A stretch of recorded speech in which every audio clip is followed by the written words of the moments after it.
Bismillahirrahmanirrahim. Assalamualaikum warahmatullahi wabarakatuh. Halo, apa kabar teman-teman semua dimanapun Anda berada? Semoga teman-teman semua dalam keadaan sehat walafiat. Amin, amin, ya robbal alamin. Baiklah teman-teman semua, di kesempatan kali ini mungkin saya akan mencoba ya mereview ataupun mengulas buku non-fiksi ya yang ditulisnya oleh pijar psikologi. Adapun judul bukunya yang belum usai. Kenapa manusia punya luka batin? Nah, mungkin video ini saya buat agar apabila ada teman-teman yang sedang sibuk aktivitasnya baik bekerja ataupun kuliah yang tidak sempat ya untuk membaca buku, mungkin apabila video ini ada di beranda teman-teman semua, mungkin video ini, untuk Anda ya. Oke, saya mencoba untuk mereview buku atau mengulas buku ini, karena buku ini menurut saya menarik ya, setelah saya direkomendasikan ataupun disarankan oleh teman-teman komunitas saya, untuk membaca buku ini ketika saya sedang mengalami masa-masa, eee, dihadapkan suatu masalah yang dimana saya saat itu tidak dapat menyelesaikan masalah dan itu membuat saya agak sedikit terganggu ya masalah tersebut. Baik untuk aktivitas sehari-hari karena terpikir terus-menerus, sehingga saya direkomendasikan buku ini. Dan memang, menarik ya, penyampaian ataupun apa apa saja hal yang dibahas di dalam buku ini. Nah, mungkin saya akan sedikit mereview ya, karena buku ini tuh memiliki, eee, hal-hal yang cukup kompleks untuk kita ketahui, terutama bagi kita ya sebagai, eee, generasi muda yang, eee, banyak sekali, berlalu lalang, informasi, baik informasi terkait dengan kesehatan mental ataupun teknologi dan informasi ya. Oke, di dalam buku ini tuh dibahas 4 bab ya.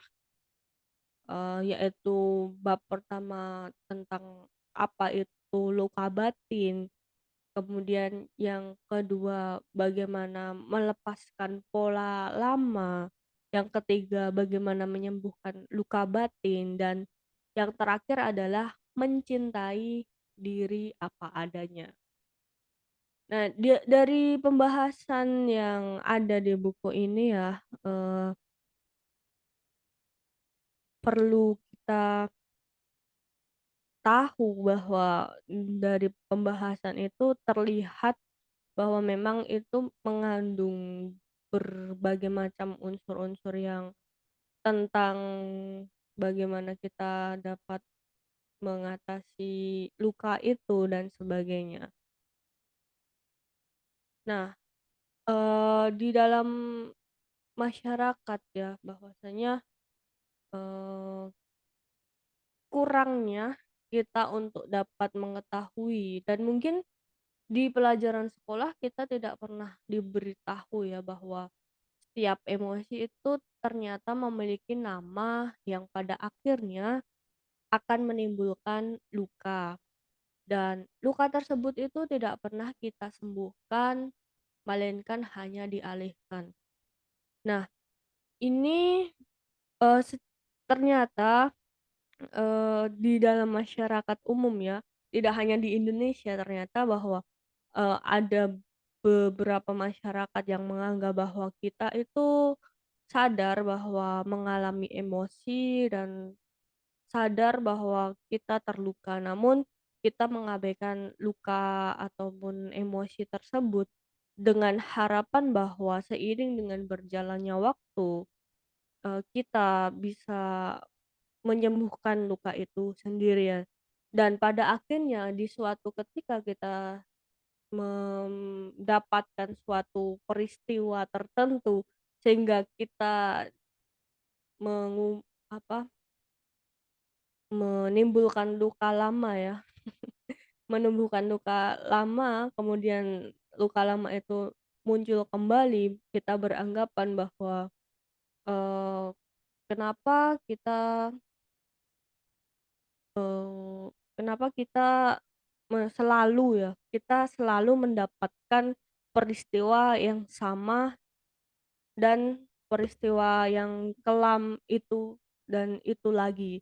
Dan ternyata teman-teman di dalam buku ini membahas bahwasanya bukan kita selalu mendapatkan tragedi atau pengalaman buruk itu, namun kita belum menyembuhkan luka yang kita alami ketika kita, di masa lampau ataupun di pengalaman masa lalu yang terjadi di dalam kehidupan kita. Nah, buku yang belum usai, "Kenapa Manusia Punya Luka Batin" karya Pijar Psikologi itu memberikan, pengetahuan ataupun suatu pencerahan kepada kita ya sebagai pembaca tentang apa itu luka batin dan macam-macam jenis dan nama-namanya. Nah, saya tidak, menjelaskan secara detail ya karena keterbatasan waktu, mungkin saya akan mereview ataupun mengulas intinya saja. Dan mungkin teman-teman di lain kesempatan saya akan membahas buku-buku yang, eee, baik ya, yang berguna untuk direview. Jadi teman-teman pada intinya, setelah saya membaca buku ini ya yang dengan ketebalan buku kurang lebih sekitar berapa ya, sekitar 200-an ya mungkin ya. Ya 150 ke atas lah ya.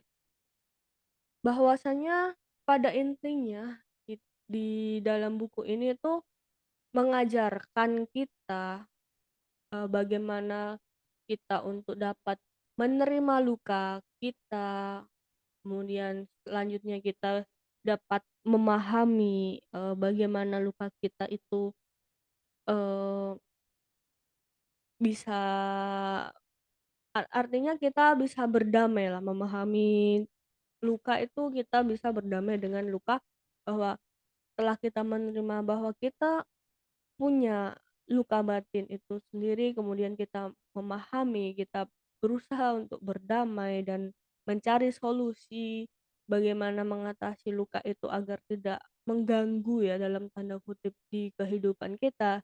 Dan yang terakhir itu adalah kita melepaskan luka dan ketika kita sudah melepaskan luka, kita akan merasa, eee, bebas ya dalam artian kita bisa hidup secara nyaman, tanpa terbebani dengan, peristiwa sehingga ketika kita menghadapi suatu peristiwa yang, dapat menimbulkan luka itu muncul kembali, kita bisa mengatasinya.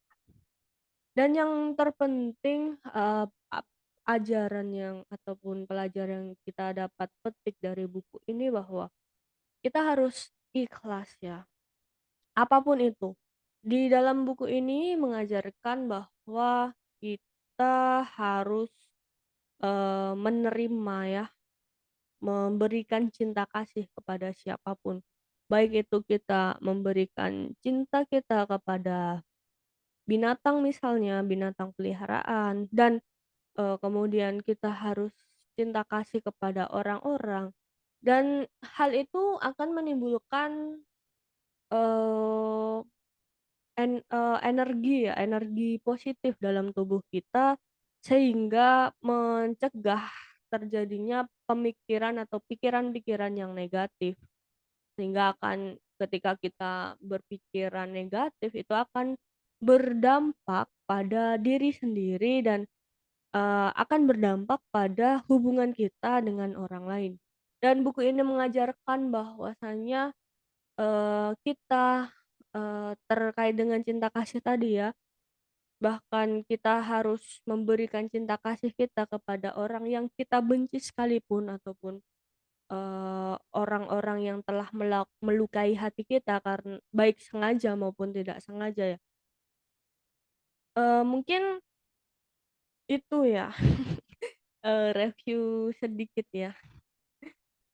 Dan hal yang paling penting untuk kita sadari bahwasanya setiap manusia di dunia ini yang hampir 8 miliar ya kalau tidak salah saya membacanya, 8 miliar orang di muka bumi ini pastinya memiliki luka, masing-masing ya. Bahkan sekalipun, luka itu dialami oleh orang yang jahat. Jadi teman-teman, berusahalah untuk mencari, cara ya agar kita dapat berdamai atau melepaskan luka yang kita alami selama perjalanan hidup, agar kita bisa hidup dengan nyaman tentunya. Dan apabila teman-teman masih, kesulitan untuk merelakan atau melepaskan luka yang teman-teman alami baik di masa kecil teman-teman atau yang sering disebut, eee, inner child ya. Salah, saya bukan orang psikologi soalnya. Jadi teman-teman harap ya, saya sedikit menyarankan untuk teman-teman bisa berkonsultasi dengan profesional agar mendapatkan penanganan yang tepat dan meminimalisir adanya self diagnosis ya karena, itu menurut psikiater ataupun para ahli, berbahaya ya ketika kita yang awam tentang dunia kesehatan mental dan melakukan self diagnosis akan membahayakan bagi diri sendiri. Itu menurut ahli ya, teman-teman. Oke, teman-teman, mungkin cukup sekian ya, review buku dari saya dan mohon maaf jika terdapat tutur kata yang kurang berkenan di hati teman-teman semua. Eee, Terima kasih saya ucapkan dan teman-teman tetap semangat. Akhir kata, wassalamualaikum warahmatullahi wabarakatuh.